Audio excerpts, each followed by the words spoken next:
I'm meteorologist Carly Gomez here to fill you in on everything that's happening with the Oak Fire, including the smoke we saw today in Truckee, miles away from the site of the Oak Fire near Yosemite. And you can see that the visibility was very limited for a lot of people. This is from our own Becca Hobbecker, who was up there catching the glimpse of all of that smoke in the early morning hours. Now, as we take a look at the air quality index, you can see just how impactful the Oak Fire has been to a lot of areas of the foothills as well as the high Sierra spots, moving in from just northeast of Yosemite up to the north into areas around Truckee and South Lake Tahoe.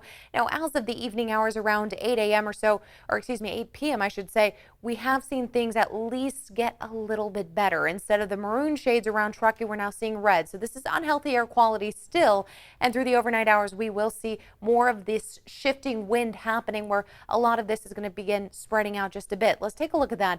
As we start moving into the overnight early morning hours Monday, you notice that the darkest plumes of smoke here just south of Yosemite going to start moving up to the northeast briefly. Areas of Arnold, Murphy, Sonora still getting quite a bit of that heavy smoke, and then areas right around Kirkwood, South Lake Tahoe still impacted quite a bit. Truckee a little less, but we will still see a lot of smoke in the area, and that's going to also push up and over into Nevada, areas up and over into Reno, expecting very unhealthy air. And we've also heard from the National Weather Service in Boise, telling everyone to please be careful. They do expect that smoke to arrive in the coming 24 to 48 hours. Now, as we fast forward here, we're looking into your Monday, about mid-morning hours, 11:30. You start to see some shifting of the wind, and you start noticing that we are starting to see things starting to shift toward the east just a bit by the afternoon as we get our diurnal flows of really the winds. They start moving in from the onshore winds, pushing most of that toward the east. And then in the overnight hours, we see the opposite happening, mostly easterly winds pushing west,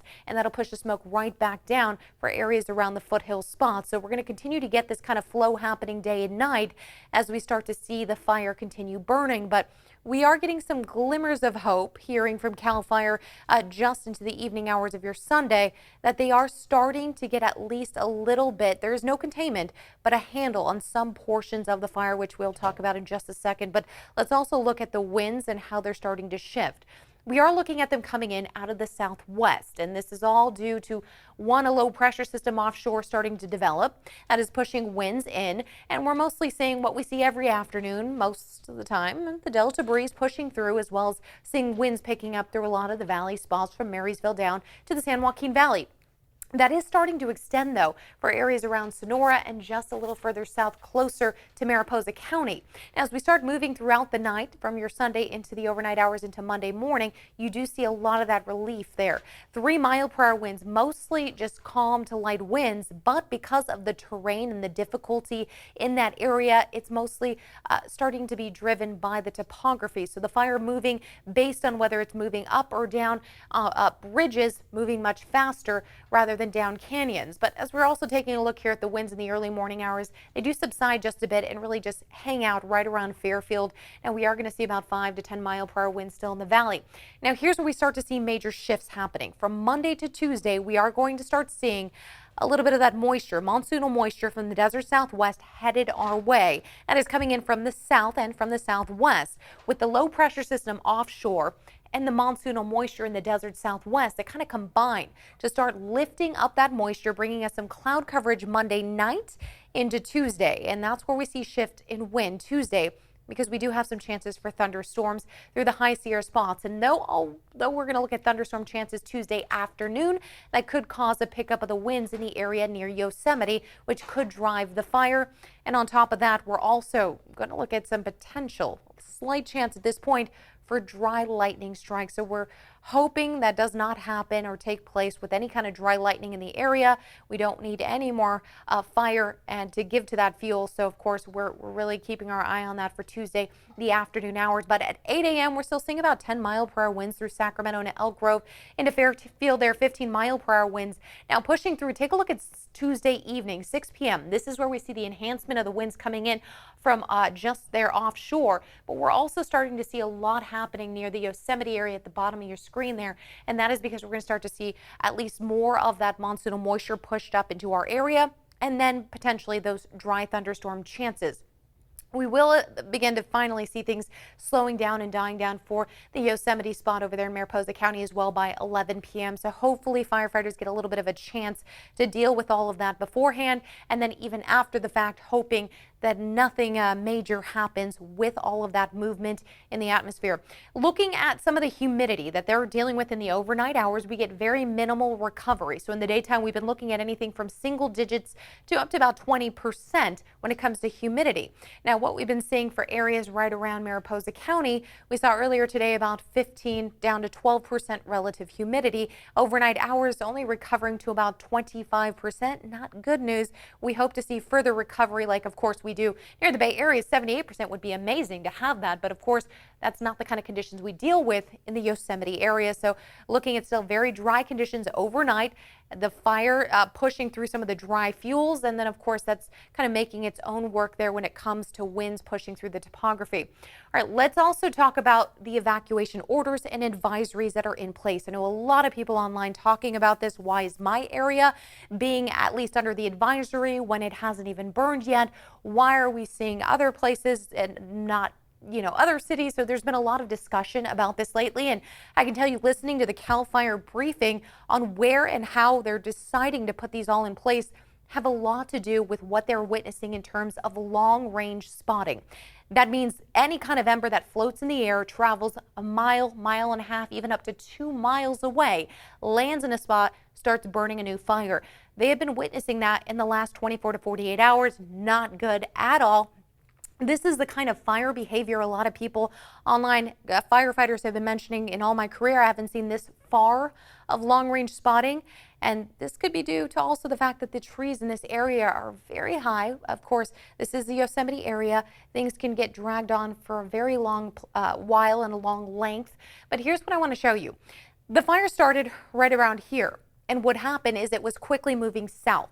As that fire kind of came to somewhat of a stop, it quickly shifted toward the east, and that caught a lot of people by surprise. Moving through areas right around here, the Birmingham Hill area here, that burned very quickly, and that was not anticipated.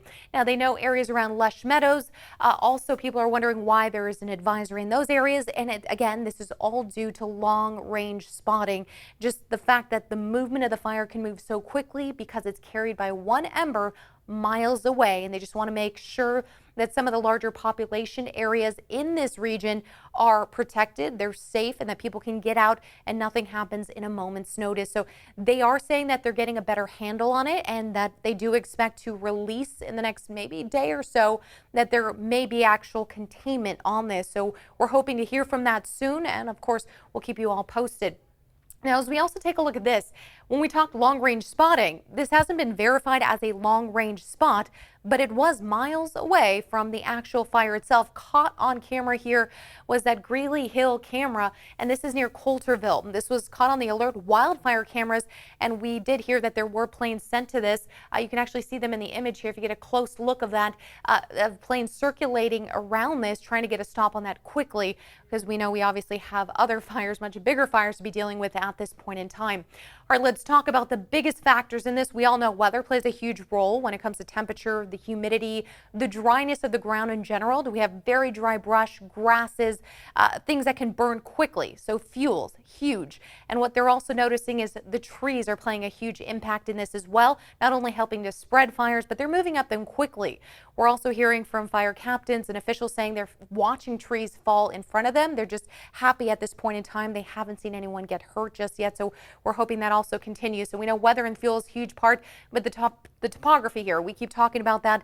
Even if you don't necessarily have the strong red flag warning winds, things that cause fire danger, we hear about that in the fall, oftentimes the Santa Ana winds type things. For Southern California, for us, we get those strong winds as well. But in this respect here, topography is playing a huge role because it's the terrain and the elevation as well is how these really fires are pushing through. They're moving up ridges extremely quickly, just being able to grab onto the fuel as it moves up, and then moving down canyons a little slower, which we're hoping at that point in time we could actually get a handle on those flames. Now, I want to talk about the stats because oftentimes we say, how did we compare to last year around this time? And this is bringing it up to about July 18th. Now, acres burned compared to last year is so minimal at this point. But take a look at this number specifically from 2021, because this is going to be important for you to remember. 204,000. That number comes up again. And just one fire, one major wildfire, this is the exact number. Now, when we talk about the incidents, we're also about 860 incidents less than last year. There's a few things that come to mind when we talk about why we're seeing much less incidents this year than last year, especially because we're now on year 3 of drought. And that has a lot to do with what we dealt with this water year. We saw in end of October, we saw heavy rain and downpours around the Sacramento area and a lot of surrounding spots. We got a massive December storm that pushed through a lot of the Sierra in late December, early December areas there. And then finally we had a dry streak that started up at about February, ending in about April, and then we got a couple of storms here and there, but nothing major.